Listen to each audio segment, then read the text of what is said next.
Hello, ഞാൻ doctor Suraj, medical officer QNB hospital Koduvally. ഇന്ന് നമ്മൾ പ്രധാനമായിട്ടും ഡിസ്കസ് ചെയ്യുന്ന മാറ്റർ നമുക്കൊക്കെ പലപ്പോഴും ഡിസ്കസ് ചെയ്യുന്നൊരു വിഷയം തന്നെയാണ് ഉദ്ധാരണക്കുറവ് എന്നുള്ളത്. ഇറക്റ്റൈൽ ഡിസ്ഫങ്ഷൻ എന്ന് പറയും, ED എന്ന് ഷോർട്ടായിട്ട് പറയും. അപ്പോൾ എന്താണ് ഉദ്ധാരണം, എങ്ങനെയാണിത് സംഭവിക്കുന്നത് എന്നുള്ളത് അറിഞ്ഞാൽ തന്നെ കുറേയൊക്കെ നമ്മുടെ സംശയങ്ങൾക്കൊരു പരിഹാരം എന്നുള്ളത് ഷുവറ. അപ്പോൾ ഇതെങ്ങനെയാണ് സംഭവിക്കുന്നത്, ഇതിൽ എന്തൊക്കെ ഘടകങ്ങൾ ഉൾപ്പെട്ടിട്ടുണ്ട്, മാനസികവും ശാരീരികവുമായിട്ടുള്ള മനസ്സിന് ഇതിന് എത്രത്തോളം പ്രാധാന്യമുണ്ട്, ഉദാഹരണത്തിൽ നമ്മുടെ ശാരീരിക പ്രവർത്തനത്തിൽ എത്രത്തോളം ഇതിന് പ്രാധാന്യമുണ്ട് എന്നുള്ളതൊക്കെ നമ്മൾ മനസ്സിലാക്കണം. അതുപോലെ നമ്മുടെ ഭക്ഷണത്തിന് എത്രത്തോളം പ്രാധാന്യമുണ്ട്, നമ്മുടെ ജീവിതശൈലിക്കുള്ള പ്രാധാന്യം, നമ്മുടെ കുടുംബ സാഹചര്യം, നമ്മൾ വർക്ക് ചെയ്യുന്ന നമ്മുടെ ജോലികൾ, ഇതൊക്കെ എന്തിനെ ബാധിക്കുന്നുണ്ട്. ഈ ഇറക്റ്റൈൽ ഡിസ്ഫങ്ഷനെ പല രീതികളിലായിട്ട് പലർക്കും ബാധിക്കുന്നുണ്ട്. അത് ഓരോരുത്തർക്കും ഓരോ രീതിയിലായിരിക്കും ആ ഒരു ഭാഗം ഉണ്ടാവുക, ആ ഒരു പ്രശ്നം ഉണ്ടാവുക, അല്ലെങ്കിൽ അത് സംഭവിക്കുക. അപ്പോൾ ഇതിൽ നമ്മൾ എന്തൊക്കെ ശ്രദ്ധിക്കണം, എന്താണ് ഇറക്റ്റൈൽ ഡിസ്ഫങ്ഷൻ എന്ന് പറയുന്നത്, ഉദാഹരണത്തിൻ്റെ പ്രോസസ്സ് എങ്ങനെയാണ് സംഭവിക്കുന്നത്, അതിന് എന്തൊക്കെ ട്രീറ്റ്മെൻറ്റ് നമുക്ക് ചെയ്യാൻ കഴിയും, ഡയറ്റിൽ എന്തൊക്കെ മാറ്റം വരുത്തണം, എന്തെങ്കിലും തെറാപ്പികൾ നമുക്കിതിൽ ചെയ്യാൻ കഴിയുക തുടങ്ങിയ ഒരു അടങ്ങിയിട്ടുള്ള ഒരു ചെറിയ ഒരു വീഡിയോ ആണ് ഇന്ന് നമ്മൾ ചെയ്യുന്നത്, ഇന്ന് നമ്മൾ ഡിസ്കസ് ചെയ്യുന്നത്. ആദ്യം നമുക്ക് പറയാം എന്താണ് ED എന്ന് പറയുന്നത്, അല്ലെങ്കിൽ ഉദ്ധാരണക്കുറവ് എന്ന് പറയുന്നത് കൊണ്ട് എന്താണ് അർത്ഥമാക്കുന്നത് എന്നുള്ളത് തന്നെ നമുക്ക് ആദ്യം ഡിസ്കസ് ചെയ്യാം. ശരിയായ രീതിയിൽ യോനിയിലേക്ക് പ്രവേശിക്കാൻ പാകത്തിൽ എന്ത് ചെയ്യുക, ഈ ലിംഗം ഉദ്ധാരണം സംഭവിക്കാതിരിക്കുക എന്നുള്ളത് തന്നെയാണ് യഥാർത്ഥത്തിൽ ഉദ്ധാരണക്കുറവ് എന്നുള്ള ഉദ്ദേശിക്കുന്നത്. അതായത് ശരിയായ രീതിയിൽ ഉദ്ധാരണം സംഭവിച്ചാൽ മാത്രമാണ് യോനിയിലേക്ക് എന്ത് ചെയ്യുള്ളൂ, ഈ ലിംഗം പ്രവേശിക്കാൻ കഴിയുകയുള്ളൂ.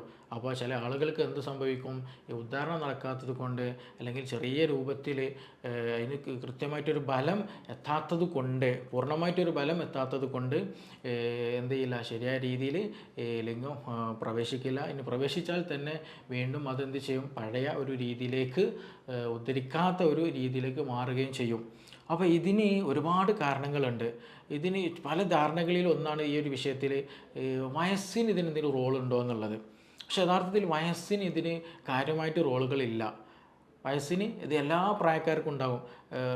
മറ്റ് രോഗങ്ങളെ പോലെ തന്നെ, അല്ലെങ്കിൽ പെട്ടെന്ന് ശീഘ്രസ്ഖലനം സംഭവിക്കുന്ന കേസിൽ പറഞ്ഞതുപോലെ തന്നെ ഇത് എല്ലാ വയസ്സുള്ളവർക്കും ഉണ്ടാകാൻ സാധ്യതയുണ്ട്. പ്രത്യേകിച്ച് ഈ പറഞ്ഞ പോലെ ആദ്യമായിട്ട് എക്സ്പീരിയൻസിലേക്ക് പോകുമ്പോൾ ആ ഒരു പേടിയും ആ ഒരു ആകാംക്ഷയും ഓരോ സംശയങ്ങളും തെറ്റിദ്ധാരണകളൊക്കെ കടന്നു വരുമ്പോൾ എന്ത് ചെയ്യും, നമ്മുടെ മനസ്സ് പിടിച്ചെടുത്ത് കിട്ടില്ല, മനസ്സൊരു സ്ഥലത്താകും, നമ്മളൊരു ഭാഗത്തായിരിക്കും. അപ്പോൾ അങ്ങനെ വരുമ്പോൾ എന്ത് ചെയ്യും, ഈ ഉദ്ധാരണക്കുറവ് വന്നു പോകും. പിന്നീട് അത് ആ ഒരു വിഷയങ്ങൾ, സംശയങ്ങൾ അതിലൊക്കെ ക്ലിയറായി മുന്നോട്ട് പോകുമ്പോൾ കോൺഫിഡൻസ് വരുമ്പോൾ സ്വാഭാവികമായിട്ട് എന്ത് ചെയ്യും, അത് നോർമൽ ആവുകയും ചെയ്യും. പക്ഷേ ചില ആളുകൾക്ക് ശാരീരികമായിട്ട് ഓക്കെയാണ്, പക്ഷെ മാനസികമായിട്ടും ഓക്കെയാണ്, പ്രശ്നങ്ങൾ അങ്ങനെ ഒന്നുമില്ല എങ്കിൽ പോലും ഇങ്ങനെ ഇടയ്ക്കിടയ്ക്ക് ഇങ്ങനെ സംഭവിക്കുന്നുണ്ട് എങ്കിൽ നിങ്ങൾ നമ്മുടെ ഹെൽത്ത് ചെക്കപ്പുകളൊക്കെ നടത്തേണ്ടത് വളരെ അത്യാവശ്യമാണ്.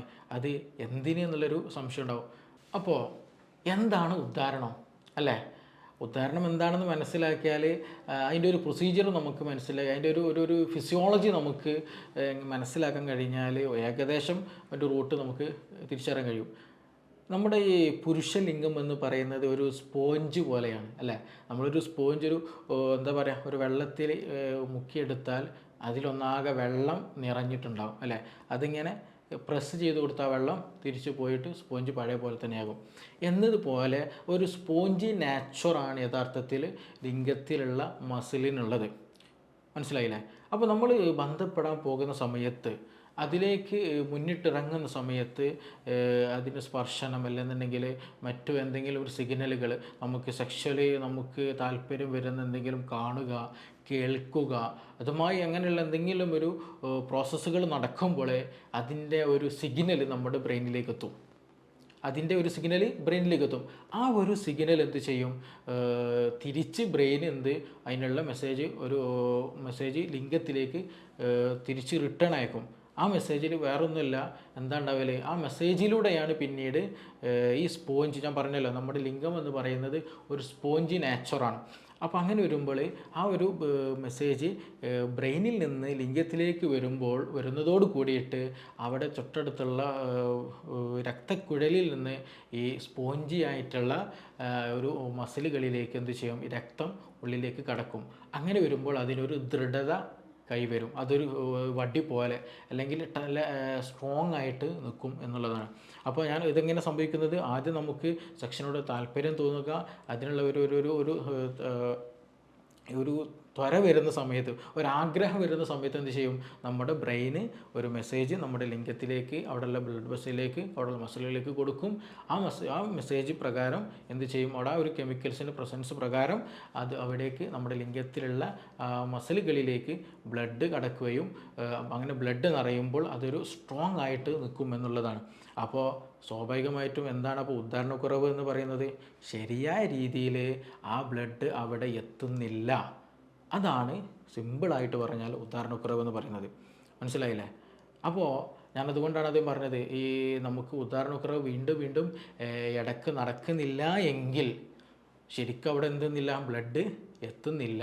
അങ്ങനെ ബ്ലഡ് എത്താതിരിക്കണമെങ്കിൽ എന്തോ ഹെൽത്തി ഇഷ്യൂസ് ഉണ്ടാകണം. അതിനുള്ള സാധ്യത വളരെ കൂടുതലാണ്. അതുകൊണ്ട് തന്നെ പലപ്പോഴും പല പഠനങ്ങളും പറയുന്നുണ്ട്, ഈ ഉദ്ധാരണക്കുറവ് ഉള്ളവർക്ക് ഈ ഹൃദയ സംബന്ധമായിട്ടുള്ള അസുഖങ്ങൾ, മറ്റു പല ശാരീരികമായിട്ടുള്ള അസ്വസ്ഥതകൾ, രോഗങ്ങൾ ഉണ്ടാകാനുള്ള സാധ്യത വളരെ കൂടുതലാണെന്നുള്ളതും അതുകൊണ്ടാണ് ഞാൻ ആദ്യമേ നിങ്ങളോട് സൂചിപ്പിച്ചത്, ഇങ്ങനെയുള്ള പ്രശ്നങ്ങൾ ഇടയ്ക്കിടയ്ക്ക് ഇങ്ങനെ വന്നു പോകണം, മറ്റു ബുദ്ധിമുട്ടുകളും നിങ്ങൾക്ക് ഫീൽ ചെയ്യുന്നില്ല എങ്കിൽ ഇതിനുള്ള ടെസ്റ്റുകളും ബോഡി ടെസ്റ്റുകളും ചെക്കപ്പുകളൊക്കെ നടത്തിയിട്ട് തന്നെ നമ്മൾ എന്ത് ചെയ്യണം, രോഗം നിർണ്ണയിക്കേണ്ടതുണ്ട്. അപ്പോൾ ചുരുക്കി പറഞ്ഞാൽ ഉദ്ധാരണം സംഭവിക്കുന്നത് ഈ ഒരു മെസ്സേജിലൂടെ, ഈ ഒരു പ്രോസസ്സിലൂടെയാണ് സംഭവിക്കുന്നത്. ഉദ്ധാരണം നമ്മൾ പീക്കിലേക്ക് എത്തി സെക്ഷൽ ബന്ധപ്പെട്ട് ഒക്കെ ശരിയാകുമ്പോൾ എന്താ, ഈ ബ്രെയിന് മറ്റൊരു മെസ്സേജ് ഈ പറയുന്ന സെല്ലുകളിലേക്ക്, സ്പോഞ്ചി ആയിട്ടുള്ള മസിലിലേക്ക് നൽകുമ്പോൾ എന്ത് ചെയ്യും, ഇത് പെട്ടെന്ന് കോൺട്രാക്റ്റ് ചെയ്യും. അവിടുത്തെ മസിലുകൾ കോൺട്രാക്റ്റ് ചെയ്യുമ്പോൾ ആ സമയം തന്നെ എന്ത് ചെയ്യും, സ്ഖലനം സംഭവിക്കും. ബ്ലഡ് പഴയ പോലെ അതിൻ്റെ വെസലുകളിലേക്ക് തിരിച്ചു പോകും. ആ സ്പോഞ്ച് എന്ത് ചെയ്യും, സ്പോഞ്ച് ടിഷ്യൂസ് നോർമലിലേക്ക് വരും. ഉദ്ധാരണം സാധാരണ രീതിയിലേക്ക്, ഉദ്ധാരണം ഇല്ലാത്തൊരു സാഹചര്യത്തിലേക്ക് വീണ്ടും പോവുകയും ചെയ്യും. സെക്സിൻ്റെ ലാസ്റ്റ് ഭാഗത്ത് സംഭവിക്കുന്നത് അങ്ങനെയാണ്. അപ്പോൾ ചുരുക്കി പറഞ്ഞാൽ ഇങ്ങനെയാണ് ഈ ഉദ്ധാരണം സംഭവിക്കുന്നതും. ഉദ്ധാരണം സംഭവിച്ച് സെക്ഷൽ ആ ഒരു ബന്ധപ്പെടൽ കഴിഞ്ഞതിന് ശേഷം നോർമലിലേക്ക് എത്തുന്നതും ഈ ഒരു പ്രക്രിയയാണ്, ഈ ഒരു ചലനത്തിലൂടെയാണ് ഇതൊക്കെ നടക്കുന്നത്. അപ്പോൾ ഈ ഉദ്ധാരണക്കുറവ് ഞാൻ പറഞ്ഞല്ലോ, ഈ ഉദ്ധാരണക്കുറവ് ഉണ്ടാകാൻ കാരണം എന്താണ്, രക്തം ശരിയായ രീതിയിൽ നമ്മുടെ ലിംഗത്തിലേക്ക് എത്തുന്നില്ല എന്നുള്ളതാണ്. അപ്പോൾ ഇങ്ങനെ സംഭവിക്കാതിരിക്കാൻ കാരണം, അല്ലെങ്കിൽ രക്തം എത്താതിരിക്കാൻ എന്തൊക്കെ കാരണം, അതാണല്ലോ ഉദ്ധാരണം ഉണ്ടാകാതിരിക്കാനുള്ള കാരണമായിട്ട് പറയുന്നത്. അപ്പോൾ ഈ ഉദ്ധാരണം കുറവ് വരുന്നത് എന്തുകൊണ്ടാണ്, അതിനെന്തൊക്കെ കാരണങ്ങളുണ്ട് എന്നുള്ളതാണ് അടുത്തതായിട്ട് നമ്മൾ പറയുന്നത്. അതിന് സിമ്പിളായിട്ട് പറഞ്ഞാൽ നമുക്ക് ഫിസിക്കലി, നമ്മുടെ ശാരീരികമായിട്ടുള്ള കാരണങ്ങളുണ്ട്, മാനസികമായിട്ടുള്ള കാരണങ്ങളുണ്ട്. രണ്ടും വളരെ വളരെ ഇമ്പോർട്ടൻ്റ് ആയിട്ടുള്ള രണ്ട് കാരണങ്ങൾ തന്നെയാണ്. അപ്പോൾ ശാരീരികമായിട്ട് നമുക്ക് ഹൃദയത്തിന് എന്തെങ്കിലും പ്രശ്നങ്ങളുണ്ട്, പമ്പിങ്ങിന്, രക്തം പമ്പ് ചെയ്യുന്നതിന് എന്തെങ്കിലും പ്രശ്നങ്ങളുണ്ടെങ്കിൽ അത് നമ്മളെ വളരെയധികം ബാധിക്കും. അതുപോലെ അതിരോസ്ക്ലീറോസിസ് എന്ന് പറയും, നിങ്ങൾക്ക് കേട്ടിട്ടുണ്ടായിരിക്കും.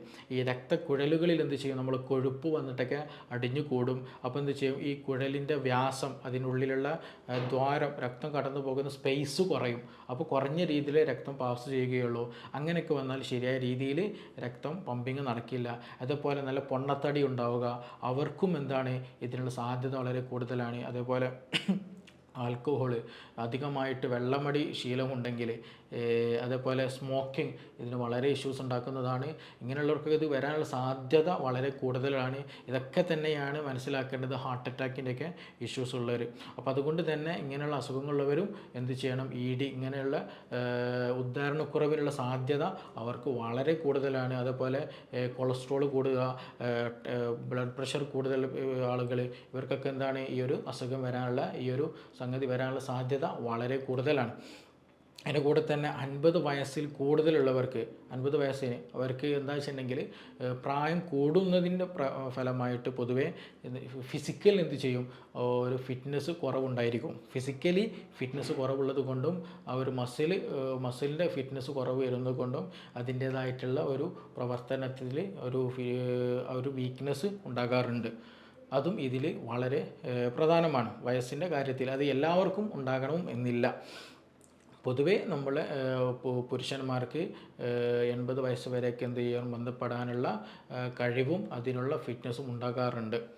അപ്പോൾ നമ്മൾ ഫിസിക്കലി ഇമ്പോർട്ടൻ്റ് ആണ്. ഞാൻ പറഞ്ഞു ഫിസിക്കലി നമ്മുടെ ശാരീരികമായിട്ടും ഇത് ഇമ്പോർട്ടൻ്റ് ആണ്, അതേപോലെ മാനസികമായിട്ടും ഇമ്പോർട്ടൻ്റ് ആണ്. മനസ്സ് നമ്മളെപ്പോഴും നല്ല ഫിറ്റായിട്ട് മാത്രമേ എന്ത് ചെയ്യാൻ പാടുള്ളൂ, ഭാര്യയുമായിട്ട് അല്ലെങ്കിൽ പങ്കാളിയുമായിട്ട് ബന്ധപ്പെടാൻ പോവുകയുള്ളൂ. ചില കേസുകളുണ്ട്, നമ്മൾ വരുന്ന ബഹുഭൂരിപക്ഷം കേസുകൾ ക്ലിനിക്കിൽ വരുന്നത് ചിലപ്പം സാമ്പത്തികമായിട്ട് എന്തെങ്കിലും പ്രയാസമുള്ളവരായിരിക്കും, അല്ലെങ്കിൽ ചിലപ്പോൾ വേറെ എന്തെങ്കിലും കല്യാണം മോളെ കെട്ടിക്കാനുള്ള പ്രയാസം ഉണ്ടായിരിക്കും, വീട് വെക്കുന്ന പ്രയാസം ഉണ്ടായിരിക്കും, കടം വീട്ടാനുള്ള പ്രയാസം ഉണ്ടായിരിക്കും. ഇതുമായി ബന്ധപ്പെട്ട് ചിന്തകളിൽ ഇങ്ങനെ നിൽക്കുന്ന ഒരുപാട് കുടുംബനാഥന്മാരുണ്ടാവും. അപ്പോൾ നമ്മൾ സംസാരിക്കുന്ന നേരത്തെ അവർ പറയും, നിങ്ങൾക്ക് ഇങ്ങനെ ടെൻഷൻ ഉണ്ടോ, എന്തെങ്കിലും ബുദ്ധിമുട്ടുണ്ടോ, എന്തെങ്കിലും കൂടുതലായിട്ട് ചിന്തിച്ചിരിക്കുന്ന സ്വഭാവം ഉണ്ടോ എന്നുള്ളത്.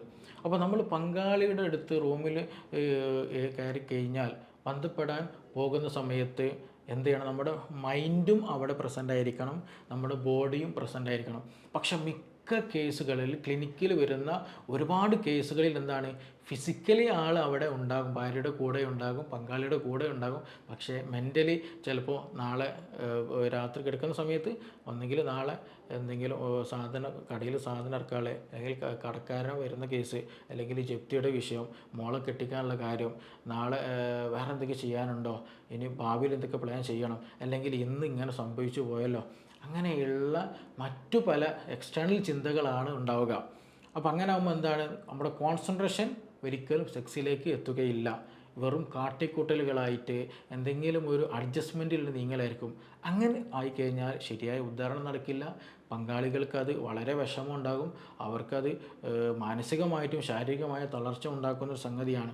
അപ്പോൾ നമ്മൾ എപ്പോഴും ശ്രദ്ധിക്കേണ്ട ഒരു കാര്യം എന്താണെന്ന് വെച്ചാൽ, നമ്മുടെ ആ ഒരു ഡിപ്രഷൻസ്, നമ്മുടെ ചിന്തകൾ, ആൻസൈറ്റിയും എന്തൊക്കെ റീസൺസ് ഉണ്ടോ, മാനസികമായിട്ട് എന്തൊക്കെ പ്രയാസപ്പെടുത്തുന്നുണ്ടോ, അതൊക്കെ നമ്മുടെ ആ ഒരു സ്വകാര്യ റൂമിൻ്റെ പുറത്ത് നിർത്തണം.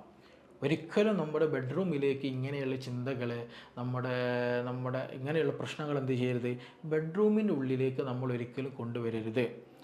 ബെഡ്റൂമിൽ വന്ന് ചെയ്തതിന് ശേഷം തൻ്റെ പങ്കാളിയുമായിട്ട് നല്ല രീതിയിൽ സംസാരിച്ചിട്ട് എന്ത് ചെയ്യണം, അതിലേക്ക് നീങ്ങണം. അതേപോലെ തന്നെ ചില ഭാര്യമാരും ഇത് വളരെ ഇതിൽ പങ്കുവയ്ക്കുന്നവരുണ്ട്.